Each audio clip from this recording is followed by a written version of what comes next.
Hey everyone, my name is Matt. Welcome to my backyard. So if you've been following along with the bandsaw mill build, you know that I have quite the laundry list of things that I still need to do. The biggest of which is to modify my blade guide mounts so those blade guides are actually doing something and so I can track the wheels more correctly and stuff like that. So I've just been cutting a lot of small stuff with the mill right now. And this week I've been sitting in front of my computer doing a lot of editing, and it's Friday afternoon. I got a few hours here. I figured I'd just get out here and cut some small stuff, and we'll see how much of the small stuff I can get rid of so I can start getting some of my driveway space back. So I'm just out here having fun. No real plan for this video other than to get the count of logs that I've milled high enough so I can't count how many logs I've milled on my hands. Maybe I can start using my toes.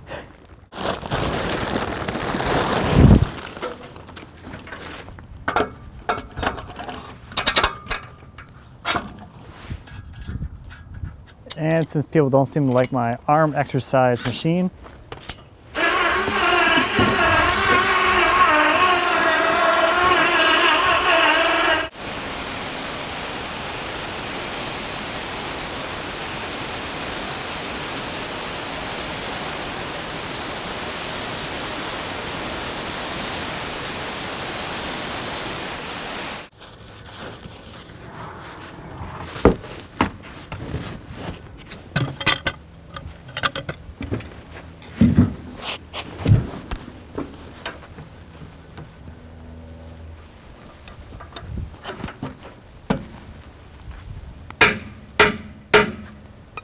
so today I think I'm gonna make boards.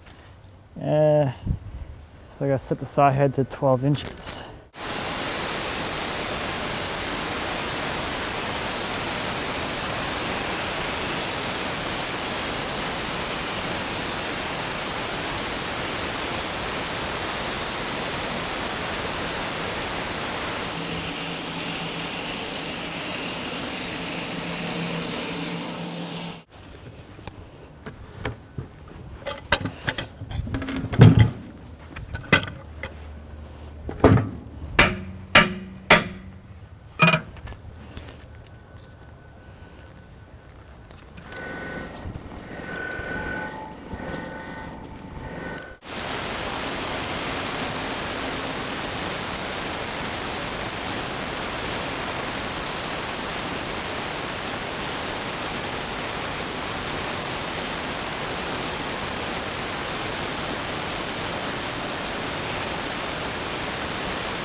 So now I can use my scale to set every board all the way down. That last cut was at 8, so now I'm going to go down to 7. And that's how many 4/4 boards are there from the bed to the top of the log. So this should give me an 1 1/8 thick board.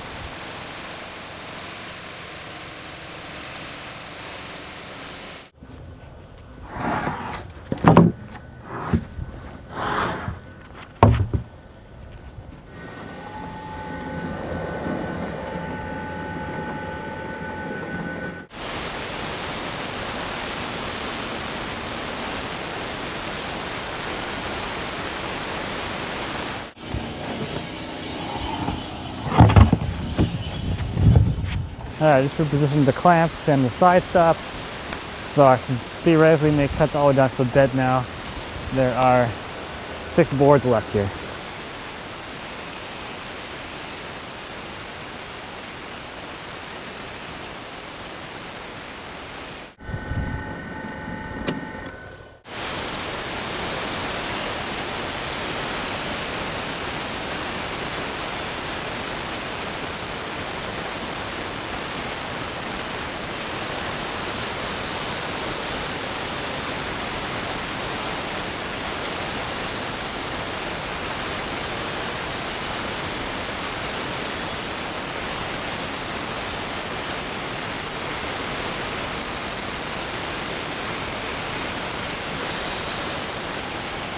So I have to leave that bottom where it is right now at, well, 2 boards thick. It's probably like 2.5 inches thick. The extension I added to my lifting rods, or to the Acme thread, it's a little too long on the bottom right now, so I can't go down to make that last cut without bottoming out the lift. But that's all right. Got some boards.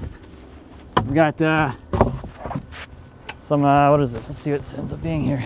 2 3/8. So some thicker stock for something, I guess. There, we got a little slab of elm for something.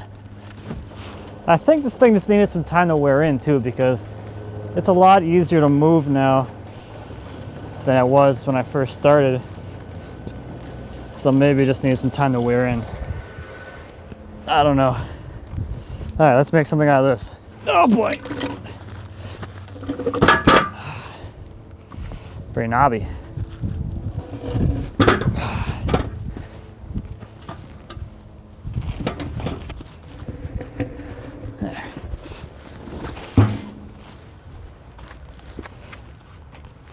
There we go. Just gonna shim this guy up. There. At least I'll take up less space as a board and not this weird knobby thing.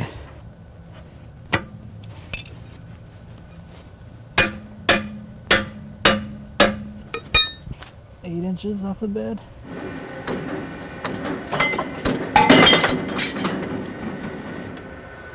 That's not what I was hoping would happen today.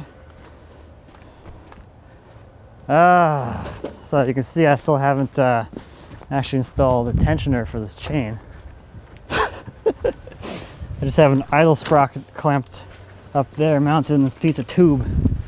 So that probably threw off my parallelism, but that's fine. Okay, that's good enough for now. Like I said, still plenty of stuff to do. All right, back up we go. Got those idlers back in place. So yeah, that's gonna be a priority of mine. Get that tension figured out, but it seems to be better though. I actually have tension on it. Although, something's not working here. So the other thing I still have to do, that I've been meaning to do, I just didn't do last time when I put the whole thing together, was cut those keyways into the Acme rods, because they do tend to slip. So I gotta do that now. I'll go back up there and tighten that set screw down, but that should be parallel. 3 3/4, 3, oh, I got down like a 1/2 inch.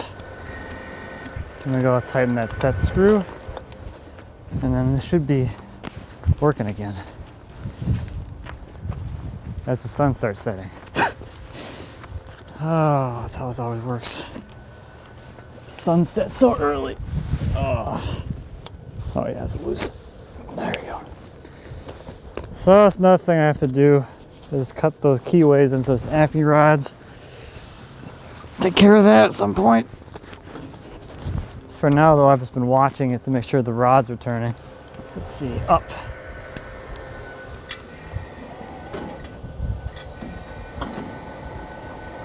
Nope. I think that set screw might be done. And look at this, it's already pulling this tensioner out. I got ice on the clamps, or between the clamp and the, it's gonna keep pulling it. Need a better system for this temporary thing. Let's just see if that set screw works.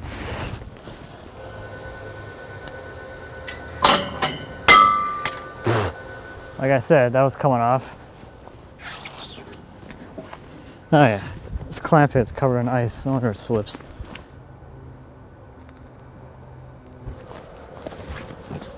There, it's got some tension on it now. Alright, now let's try. Up. Please.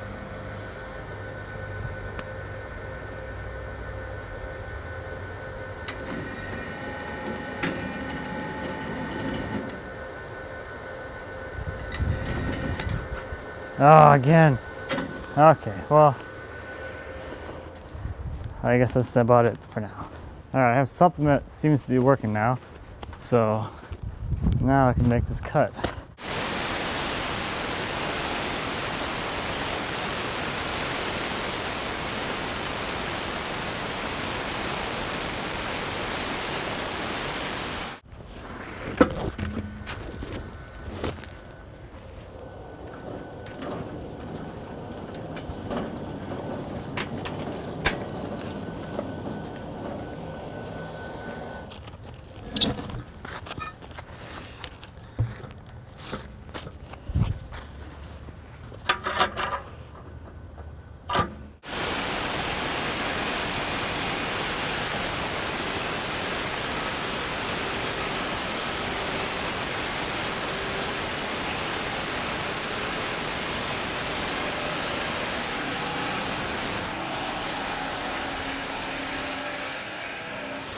All right, making a 5x5 out of this for, I don't know what. I feel like having some little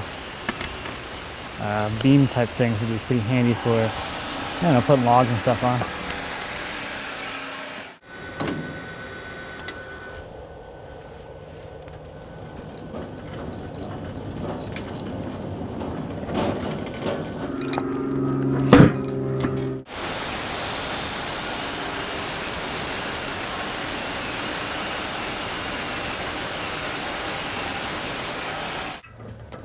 There you go, 5x5 for something. I don't know what, but it takes up less space than a log. Let's see what's next. We've got this little piece of box elder, maybe, just to get it out of the way. It's also frozen.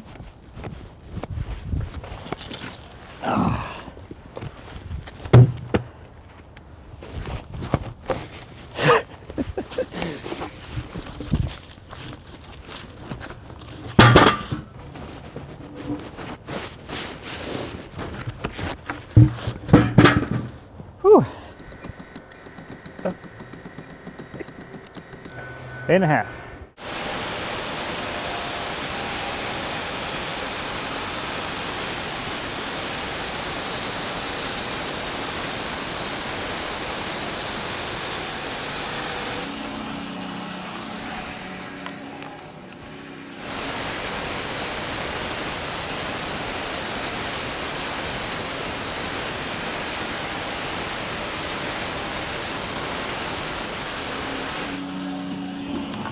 Oh, there's some flame on this one. Check this out. Check out the flame on that one. Amazing. I love it. Red sawdust.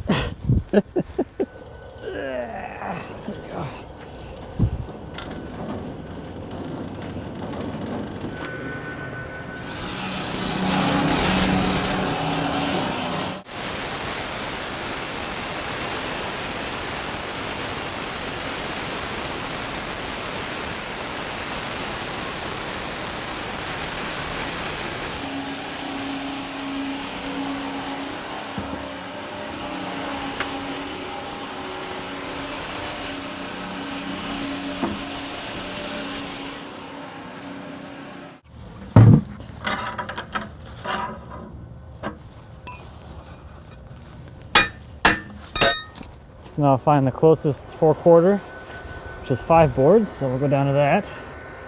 Let's see here. Right there, it's 5 boards. And I cut there.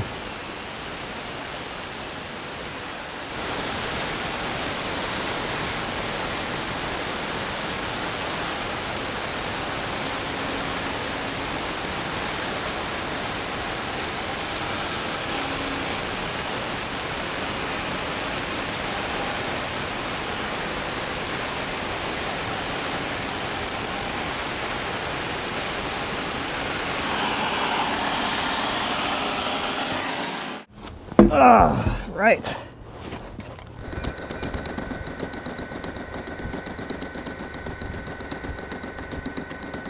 It's getting a little dark here. It's about, I don't know what time my phone died. I think it's probably after 5 already though. All right, let's go with this goofy thing.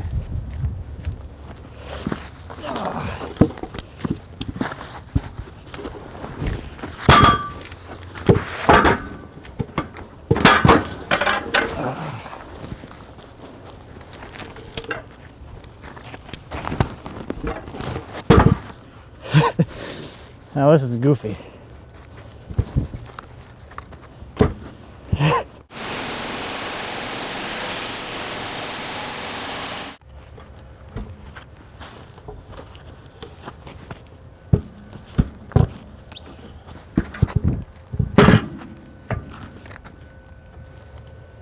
Seven inches.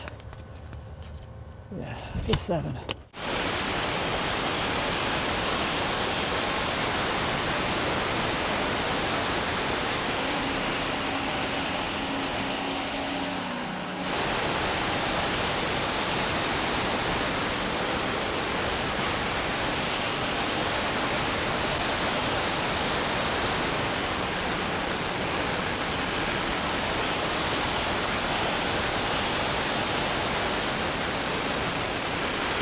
Now the other set screw is slipping, so I'm gonna call that one good for now.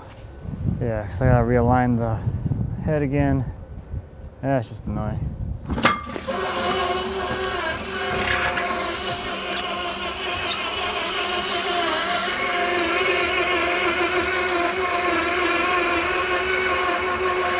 All right, so it's the next day. I didn't get quite as far yesterday as I had hoped. I gotta get that lift working correctly. But I'm gonna try something that a lot of people have been suggesting, which is cut more than one log at once. And I have, I guess, 2 curiosities or 2 things that are in my mind that I think will make it difficult. The first thing is that the 2 logs should really be the same diameter, or else you're gonna be trimming a lot more waste off of one to get them to the same size. The other thing is clamping them. Since they're cylindrical and not perfect cylinders either, I'm not sure how well they're going to be able to be held together. I think 2 would be okay. You start getting more than that, it gets a little more dicey, I think, because those logs can roll against each other on the bed, possibly through the cut. And then if one of them really slips, you'll probably screw up the blade. Probably the best way to do this would be to cut them into cants first and then stack them. So a can would just be a squared up log, and then you can stack them side by side. They're a lot more uniform that way, so your clamping pressure would be a little better that way. And I'll be doing that in the future with a few cants I already have to do some load testing on here. But for fun, let's just see how this goes. I have a 12-inch diameter log and a 10-inch diameter log, so I'm going to take cut off this 10, and then the second cut on the 10 will be the first on the, I'll take the first cut off the 12, and then the second cut off the 12 will be the first cut off the 10. So let's see how that goes. Well, that went better than I anticipated. I'm actually really surprised how well these clamps work. I've only been using one lately, and that just one clamp has been very good. Now at this point, the goofy thing would be if you wanted to actually make boards and not like live edge stuff, because you would somehow have to turn these things on edge and clamp them square to the bed, the second one square to the bed, when you don't have the reference of the side stops anymore. But for live edge stuff, I guess it doesn't really matter.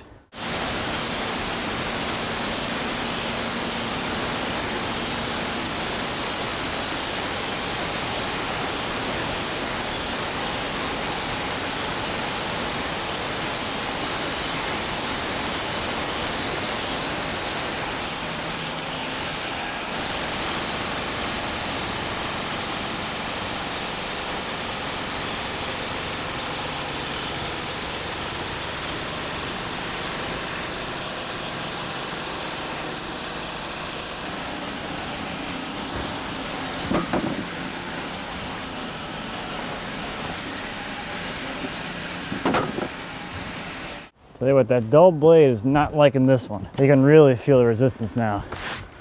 You can watch the belts on the motor.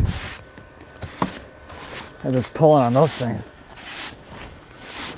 I really should only take like a 4/4 board off of this to keep the pith out of my next boards. So maybe I'll do that. The pith is pretty close here as well, so no loss there. I think I'll do that then.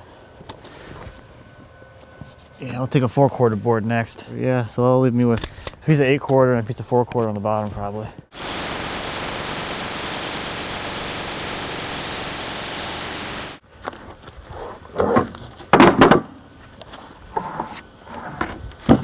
Oh yeah, that's nice.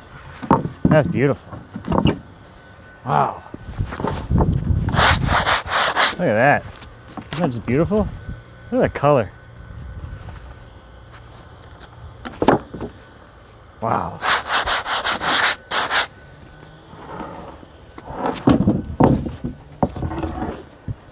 Alright, so these are sitting a little over 3 inches thick, so it's a bit over 12/4. I'm gonna leave these like this. I think so having some thick stuff will be kind of nice, and I can always cut them thinner later. Yeah, that's nice. Just beautiful. Yeah, that's not light. Ugh. It's getting a little bit late. I got other things I got to do, so I'm just gonna get another log on here for later and call it a day.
So I know it's not always the easiest thing to see the whole boards when they're coming off the mill. So here's what I cut in the last couple days. This is the elm I just cut, and the elm I cut yesterday. The longer stuff is back here. Got some really awesome crotch figure up there, and it's just a little bit down there, but for the most part I'm really interested in what's going on up there. I think it's really cool. I'm not really sure what species of elm these are. They're both elm. This is almost looking like walnut, but it's elm. So I guess I got to read up on my elm. I don't know a whole lot about elm, other than I've used it before, but I've never really sawn a whole lot of it. I got some box elder over here, some really nice flame through here with some really cool spalting through there. That's pretty cool as well. So that's the longer stuff. And then the shorter stuff I have just sitting over here. So here's the spruce. This stuff, I'm actually looking forward to working with this. It's really cool looking, especially this clear stuff through here where it's all vertical grain. That's really nice looking. And then over here is that goofy piece of elm. It had this thing going on in it. And that's pretty nice and clean. No real defects, a little bit of crotch figure. Not really a whole lot of rot. There's some rot in the first board that was connected to that weird spot there. And I got a little bit of a hole in that one, but there's still some good usable material through here. And that's some cool color. The reds are really nice. So I think I achieved my goal. The count is now more than I can do on just my fingers. I have to move on to my toes now. What I'm most surprised about is how well that blade still cuts. I mean, it's not really cutting that well as far as speed goes, but it's still cutting really cleanly. And I guess it just goes to show if you have enough horsepower behind a light enough load, it doesn't really matter how sharp it is, it's going to pull it right through. But I think that blade's getting pretty close to the extent of what I can use it at. So I'll have to change it out for a sharp blade, and they can fix my guides and all that stuff then. But this was kind of fun to get out here and just kind of play around and just be outside for once. So I hope you enjoyed this little fun video. That's about all I have for today. Thank you as always for watching, and until next time, happy woodworking.